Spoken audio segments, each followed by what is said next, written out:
ಆತ್ಮೀಯ ಸ್ಪರ್ಧಾ ಮಿತ್ರರೇ, ನಾನು ನಿಮ್ಮ ಮಾರೇಗೌಡ ಸರ್, ಎಕ್ಸಲೆಂಟ್ ಇತಿಹಾಸ ಪುಸ್ತಕದ ಅಥರ್. ವಿದ್ಯಾರ್ಥಿಗಳೇ, ಇಂದಿನ ಈ ಒಂದು ತರಗತಿಯಲ್ಲಿ ಪ್ರಾಚೀನ ಇತಿಹಾಸದ ಪ್ರಶ್ನೆ ಮತ್ತು ಉತ್ತರಗಳೊಂದಿಗೆ ಬಂದಿದ್ದೇನೆ ವಿದ್ಯಾರ್ಥಿಗಳೇ. ಹೀಗಾಗಿ ಪ್ರಥಮ ಪ್ರಶ್ನೆ, ಸಿಂಧು ನಾಗರಿಕತೆಯ ಮ್ಯಾಂಚೆಸ್ಟರ್ ಯಾವುದು? ಸರಿಯಾದ ಉತ್ತರ ಲೋಥಾಲ್ ನಗರ. ಲೋಥಾಲ್ ನಗರ. ಎರಡನೇ ಪ್ರಶ್ನೆ, ಬೃಹತ್ ಕ್ರೀಡಾಂಗಣ ಎಲ್ಲಿ ದೊರೆತಿದೆ? ಸರಿಯಾದ ಉತ್ತರ ಧೂಲವೀರ ನಗರದಲ್ಲಿ. ಧೂಲವೀರ ನಗರದಲ್ಲಿ. ಮೂರನೇ ಪ್ರಶ್ನೆ, ಸಿಂಧೂ ಜನರ ಪ್ರೀತಿಯ ಪಕ್ಷಿ ಯಾವುದು? ಸರಿಯಾದ ಉತ್ತರ ಹಾರಿಹೋಗೋ ಪಾರಿವಾಳ. ಹಾರಿಹೋಗೋ ಪಾರಿವಾಳ ವಿದ್ಯಾರ್ಥಿಗಳೇ.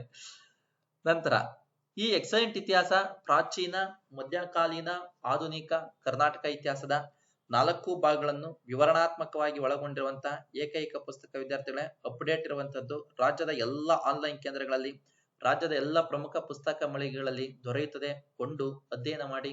ಉತ್ತಮ ಪುಸ್ತಕ, ಉತ್ತಮ ಸ್ನೇಹಿತ ನಮ್ಮ ಜೀವನವನ್ನ ರೂಪಿಸಬಲ್ಲುವಂತದ್ದು ವಿದ್ಯಾರ್ಥಿಗಳೇ. ಹೀಗಾಗಿ ನಂತರ 4ನೇ ಪ್ರಶ್ನೆ, ಆರ್ಯರು ಬೇರೆ ದೇಶದಿಂದ ಬಂದವರೆಂದು ಮೊದಲಿಗೆ ಹೇಳಿದವರು ಯಾರು? ಸರಿಯಾದ ಉತ್ತರ ಬಾಲಗಂಗಾಧರ ತಿಲಕ್. ಬಾಲಗಂಗಾಧರ ತಿಲಕ್. 5ನೇ ಪ್ರಶ್ನೆ, ಗೋತ್ರ ಎಂಬ ಪದ ಯಾವ ವೇದದಲ್ಲಿ ಕಂಡುಬಂದಿದೆ? ಸರಿಯಾದ ಉತ್ತರ ಅಥರ್ವಣ ವೇದದಲ್ಲಿ. ಅಥರ್ವಣ ವೇದದಲ್ಲಿ ಕಂಡುಬಂದಿದೆ. 6ನೇ ಪ್ರಶ್ನೆ, ಸಾಮವೇದದ ಶ್ಲೋಕಗಳನ್ನು ಯಾವ ಪುರೋಹಿತರು ಹಾಡುತ್ತಿದ್ದರು? ಸರಿಯಾದ ಉತ್ತರ ಉದ್ಗಾತೃ ಎಂಬ ಪುರೋಹಿತರು. ಉದ್ಗಾತೃ ಎಂಬ ಪುರೋಹಿತರು ಹಾಡುತ್ತಿದ್ದರು. ನೋಡಿ ನಂತರ 7ನೇ ಪ್ರಶ್ನೆ, ಜೈನ ಧರ್ಮದ ಪವಿತ್ರ ಚಿಹ್ನೆ ಯಾವುದು? ಸರಿಯಾದ ಉತ್ತರ ಸ್ವಸ್ತಿಕ್. ಸ್ವಸ್ತಿಕ್. 8ನೇ ಪ್ರಶ್ನೆ, ಜೈನ ದೇವಾಲಯಗಳ ನಗರ ಎಂದು ಯಾವುದನ್ನ ಕರೆಯುವರು? ಸರಿಯಾದ ಉತ್ತರ ಗುಜರಾತಿನ ಗಿರ್ನಾರ್. ಗುಜರಾತಿನ ಗಿರ್ನಾರ್. 9ನೇ ಪ್ರಶ್ನೆ, ಬುದ್ಧನ ಶ್ರೀಮಂತ ಶಿಷ್ಯ ಯಾರು? ಸರಿಯಾದ ಉತ್ತರ ಯಶ. ಯಶ ಎಂಬುವನು ಬುದ್ಧನ ಶ್ರೀಮಂತ ಶಿಷ್ಯ ಆಗಿದ್ದಂಥವನು. 10ನೇ ಪ್ರಶ್ನೆ, ಬೌದ್ಧ ಧರ್ಮದ ಸಂಕೇತ ಯಾವುದು? ಸರಿಯಾದ ಉತ್ತರ ಧರ್ಮಚಕ್ರ. ಧರ್ಮಚಕ್ರ. 11ನೇ ಪ್ರಶ್ನೆ, ಹಳೆಯ ಬೈಬಲ್ ಶಾಸನ ಬರೆದವರು ಯಾರು? ಸರಿಯಾದ ಉತ್ತರ ಹಿಬ್ರು. ಹಿಬ್ರು. 12ನೇ ಪ್ರಶ್ನೆ, 23 ಜನ ಸನ್ಯಾಸಿನಿಯರ ಕವನ ಸಂಗ್ರಹ ಯಾವುದು? ಸರಿಯಾದ ಉತ್ತರ ಥೇರಿಗಾಥ. ಥೇರಿಗಾಥ ಎಂಬುದಾಗಿತ್ತು. ನೋಡಿ 13ನೇ ಪ್ರಶ್ನೆ, ಮಗಧದ ಪ್ರಥಮ ರಾಜಧಾನಿ ಯಾವುದು? ಸರಿಯಾದ ಉತ್ತರ ರಾಜಗೃಹ. ರಾಜಗೃಹ. 14ನೇ ಪ್ರಶ್ನೆ, ಕೋಸಲದ ಹತ್ತಿರ ಯಾವ ನದಿ ಹರಿಯುತ್ತದೆ?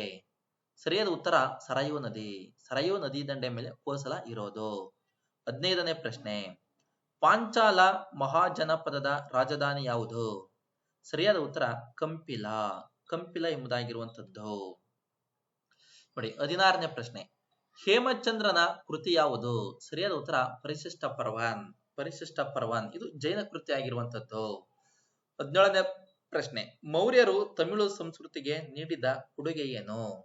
ಸರಿಯಾದ ಉತ್ತರ ಬ್ರಾಹ್ಮಿ ಲಿಪಿ. ನೋಡಿ ಬ್ರಾಹ್ಮಿ ಲಿಪಿಯನ್ನ ಮೌರ್ಯರು ತಮಿಳು ಸಂಸ್ಕೃತಿಗೆ ನೀಡಿದಂತ ಕೊಡುಗೆಯಾಗಿದೆ. 18ನೇ ಪ್ರಶ್ನೆ, ಅಶೋಕನ ಏಕಮಾತ್ರ ಮಗ ಯಾರು? ಸರಿಯಾದ ಉತ್ತರ ತಿವಾರ. ನೋಡಿ ಶಾಸನಗಳಲ್ಲಿ ಹೇಳಿರುವಂತೆ ಅಶೋಕನ ಏಕಮಾತ್ರ ಮಗ ಅಂತಂದಾಗ ತಿವಾರ. ತಿವಾರ ಎಂದು ನಾವು ಅಧ್ಯಯನ ಮಾಡ್ತೇವೆ. ನಂತರ 19ನೇ ಪ್ರಶ್ನೆ, ಅಜಂತ ಗುಹೆಗಳನ್ನು ನಿರ್ಮಿಸಿದವರು ಯಾರು? ಸರಿಯಾದ ಉತ್ತರ ಗುಪ್ತರು.